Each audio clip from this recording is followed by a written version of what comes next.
Long Island has long been known for its beaches, the Hamptons, celebrity homes, wineries, Gold Coast mansions, the Great Gatsby, and some of the most expensive real estate in the world. But there is a dark side to this suburban enclave. So today, we are going to explore some of the most notorious crimes ever to take place on Long Island.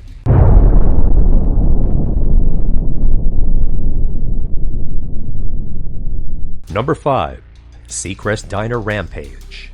On Memorial Day weekend, 5 thugs from East New York and Brooklyn decided that they would go to Long Island, the land of milk and honey as they called it, and get paid.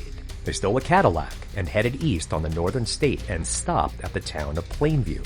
They cased a home with several cars in front where about 20 teenagers were having a party.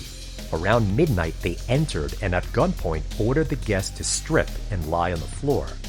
They beat partygoers who refused and forced one girl through the home looking for items to steal. After taking about $8,000 in cash, jewelry, and electronics, they raped the women and then left. But their night was just beginning. They got back on the parkway and exited on Glen Cove Road. Although it was about 1 a.m., it was a holiday weekend and the Seacrest Diner was crowded. The thugs took 80 patrons and the diner staff hostage, wielding shotguns and handguns. The gang left behind a coat at the house they robbed, which helped lead detectives to them. Number 4. Long Island Railroad Massacre. On December 7th, 1993, I came home from school to a ringing phone. My aunt was on the line and asked where my mother was. My mother took the train home from work, the 5:33 train from Manhattan, almost every day, so I replied she was probably on the train. My aunt told me to turn on the TV. There was breaking news that as the 5:33 train was pulling into the Maryland Avenue station in Garden City, a passenger pulled out a 9mm handgun and began randomly shooting passengers. The passengers were engaged in their post-work commute rituals, so no one paid attention as the gunman, named Colin Ferguson, loaded his gun on the train. He managed to empty 2 magazines into the crowd before 3 heroic passengers grabbed him and pinned him down before he could reload again. He killed 6 people and injured 19. The wife of one of his victims, Carolyn McCarthy, was later elected to the U.S. House of Representatives in 1996 and fought for gun safety laws. Number 3. The Body in the Barrel. In 1999 in Jericho, a man purchased a home, and during the inspection he discovered a 55-gallon drum in the crawl space below the house. Unable to move the heavy drum, he contacted the seller of the home, who was unaware of its existence. The seller decided to empty the drum to remove it more easily, only to find fuel for his nightmares. Inside, he found a mummified hand. After a difficult autopsy, it was revealed the mummified body was that of a pregnant woman who had been killed by blunt force trauma to the head.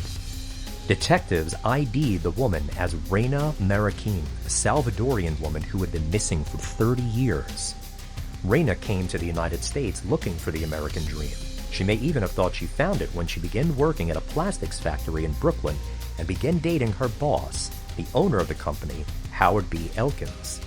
In 1969, Reina vanished, and in 1971, Elkins sold his factory and his Jericho home, where the drum was found, and moved to Boca Raton, Florida, with his wife.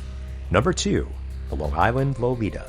It all started on May 19th when a suburban housewife, Mary Jo Buttafuoco, was shot in the face on the doorstep of her Massapequa home.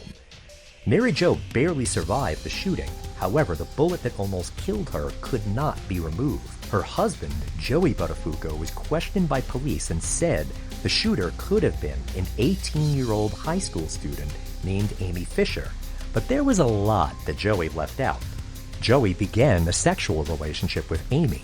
She was 15, he was 35. Fisher became increasingly jealous of Mary Jo and, with the help of a getaway driver, went to Joey's house and confronted Mary Jo with a made-up story about Joey having an affair with her sister. Mary Jo told Amy to leave. When she turned her back, Amy shot her.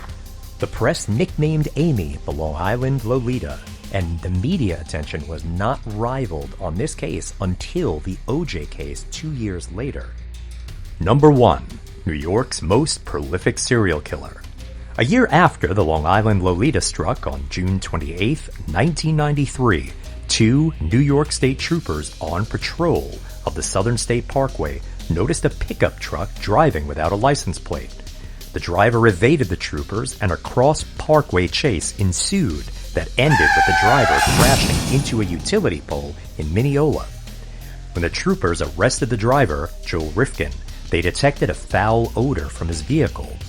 In the back of the truck, they found the body of a young prostitute named Tiffany Brusciani decaying under a tarp. The scope of Rifkin's crimes was soon revealed and made him the worst serial killer in New York State history.